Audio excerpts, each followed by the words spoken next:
Hi there. Welcome back to another episode of MacGyver's Workshop. Today we're still working on that 2002 F250 Superduty, and today we're going to, in this segment, we're going to be doing the front rear brakes with hydraulics.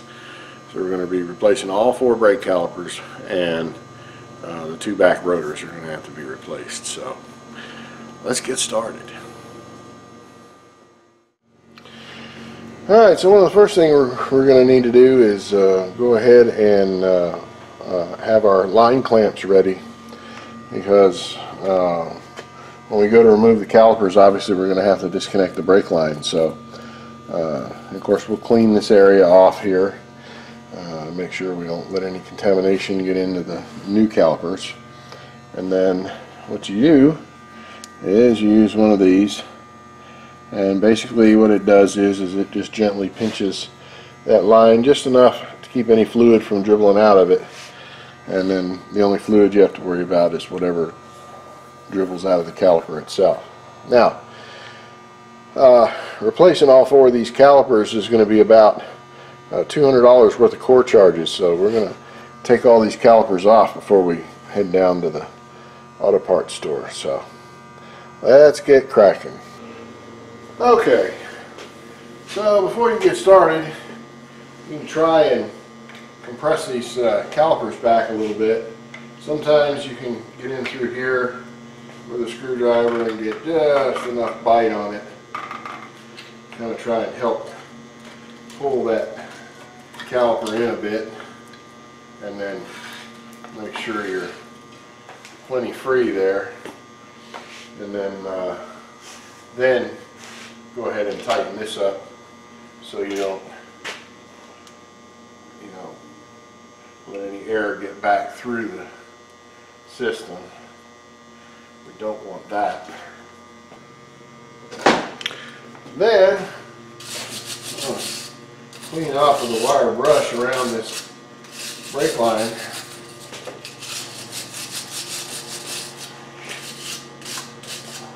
It has a lot of crap built up around it.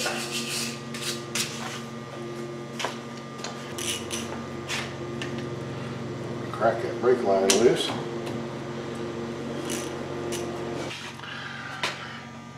Now, usually what I'll do is I'll curl that brake line back around and kind of loop it back over there to kind of hold itself up out of the way. All we really need to worry about is undoing these 2 main bolts here, and another big one down over here. So we'll get those off, and then that whole assembly will slide right off. They're not going to come willingly.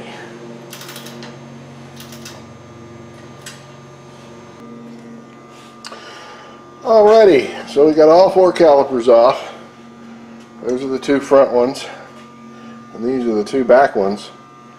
And if you recall me saying that I was very concerned because the one back caliper appeared to be hanging up. Well, it sure as heck was.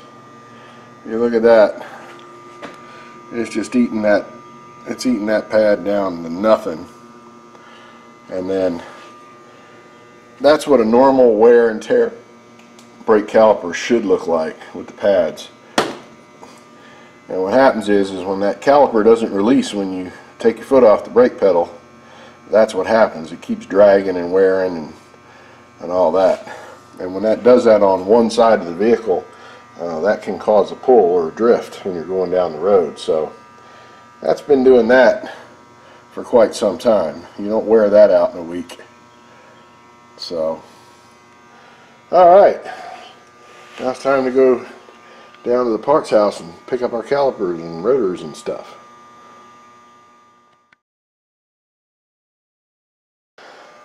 Alright, there's our new front calipers, our new rear calipers, and our brake pads, and we got our new rotors on the back. And I went ahead and replace the rotors on the front too, because while they didn't look too terrible, they measured out at the bare minimum of what their minimum safe thickness is. So I called and talked with my friend, and he said just go ahead and put a set on. So, and minimum thickness on these, by the way, are 36, and that's what they mic'd out at. And a brand new rotor is 38 millimeters thick, so 2 millimeters is a lot. And when you're talking about the thickness of metal, so, and then the pretty much the same on the back. Of course, we knew we had to change those. I mean, Ray Charles could see they were bad, because you look at, for example, of course, it has some hammer marks on them from having to get them off, but you can see the way they rusted from sitting. And you see that there, and that there. That's useless. So, and these, the rears, the minimum thickness is, safe thickness is 28 millimeters, and that's right where these guys are. And a brand new rotor is 30 millimeters thick. So, you know, they've been turned a couple of times already, so, or at least once, and you know, we're not doing any harm by putting the new rotors on there. So now it's time to mount everything up. Okay, so what I've done is I've gone ahead and separated the caliper from the mounting bracket, and we will go ahead and install this. Now, these original mounting bolts had some what appeared to be Loctite on there, so we're gonna go back with a little bit of that as well. We'll put us just a little tiny bit on the threads there. We don't need a lot.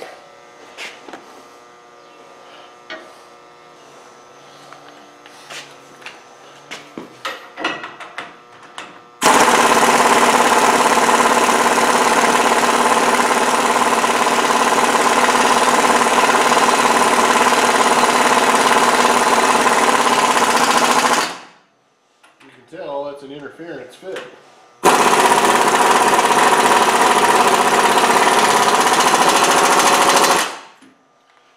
And we'll give that a little scooch with the breaker bar, make sure it's good and tight.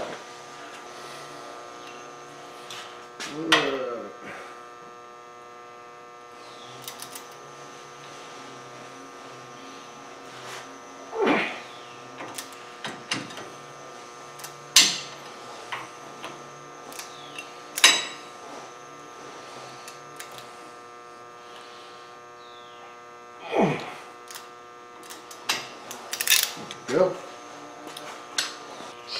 Now on this particular vehicle here, the Super Duty has these two anti-rattle springs that go in the pads once they're there, and then you've got 4 of these, okay, and they mount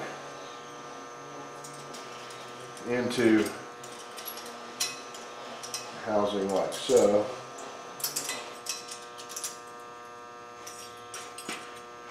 And they act to keep the brake pads from both squealing and rattling. So you'll have your 2 clips on the top, 2 on the bottom, and then always go back in. I use a premium full metallic brake pad because I don't particularly want you'll get the best performance out of braking performance out of a full metallic pad.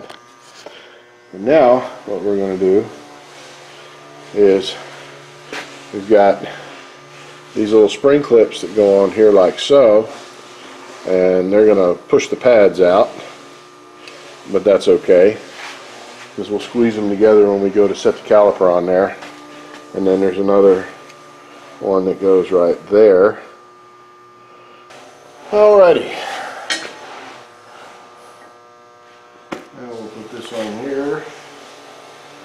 This already has the squeal shims on it, so I know there's differing schools of thought, but you got good brakes, you put everything together right, you don't need any goob on them or anything. So, and like I said, you kind of got to play with these. You get those spring clips to stay in place while you put the caliper on, and then you'll put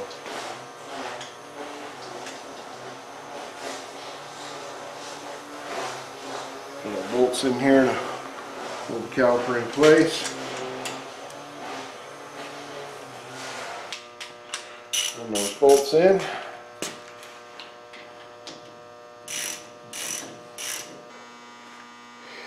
Alrighty, now we're going to put our back brakes on here. Normally I would probably put a lug nut on here to hold the rotor in, but the rotor's holding itself pretty good. And we will do it very similar to the front. We'll go in there kind of like so, and we'll take and put some of our thread locker on here. And there like so. We hang the top one in there and then it'll stay like it needs to.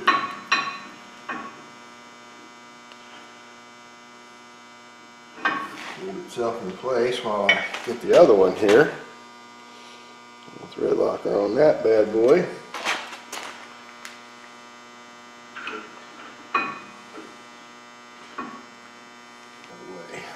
A little bit in here.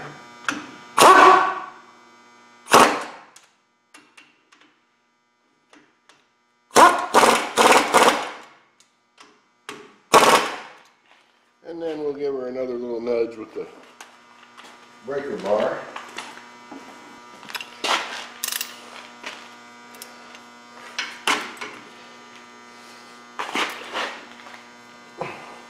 Now, much like our front brakes, we'll have a hardware kit here that has all the anti-rattle clips and so forth. We'll get those mounted in here. We've got to, they kind of go inside like so. Essentially the same for the top. You want to get them all up in there like that. And again, I cannot stress enough with one of these heavy duty trucks, and that is to use a good full metallic brake pad. Don't be misled by the carbon ceramic and all this, that, and the other, because while yes, a carbon ceramic pad or ceramic pad will stop better at high temperatures, you have to maintain that high temperature to begin with. So a cold stop you're not going to have hardly any brakes. So just a regular, decent quality metallic brake pad is what you want to use on one of these trucks. Yeah, but I heard them there metallic pads eat up brake rotors. Yes, my redneck beer drinking friend, to some extent, yes, that is true. Metallic brake pads do tend to be a little bit harder on rotors.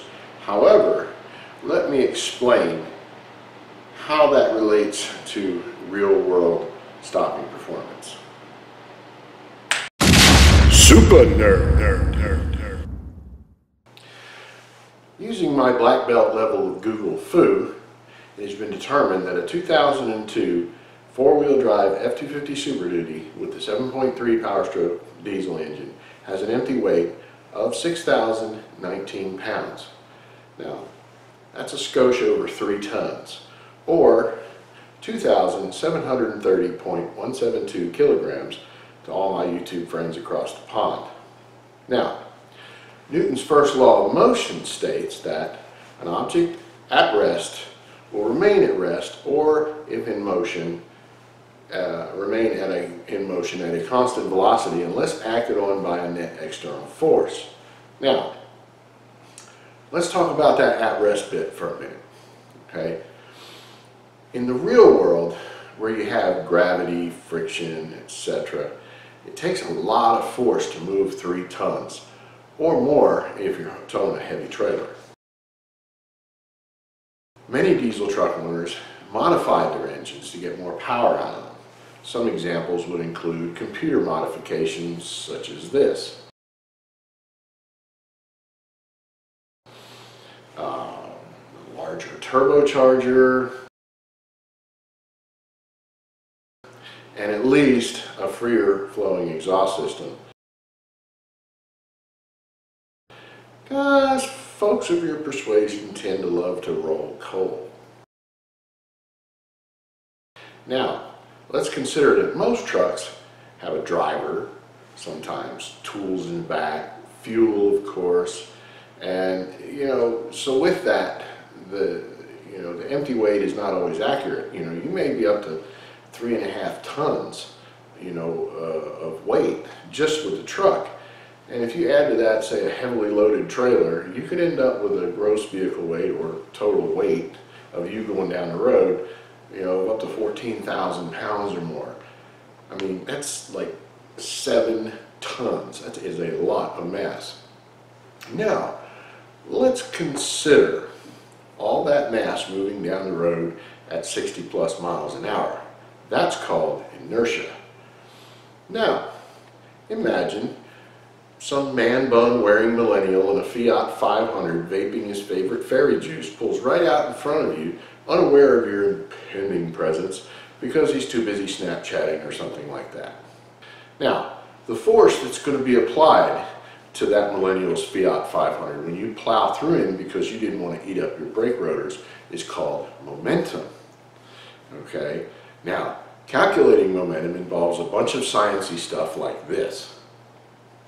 But the executive summary is that Fiat 500 and that millennial is going to look something like this when it's all over if you aren't able to stop in time. Now, Super Duty brake rotors, at least in this case, it could be different if you've got a dually or something, but they cost around $60 to $70 a piece. That, in my opinion, is a small price to pay for better peace of mind. Now, thanks for watching this little interesting sciencey bit. Back to our video.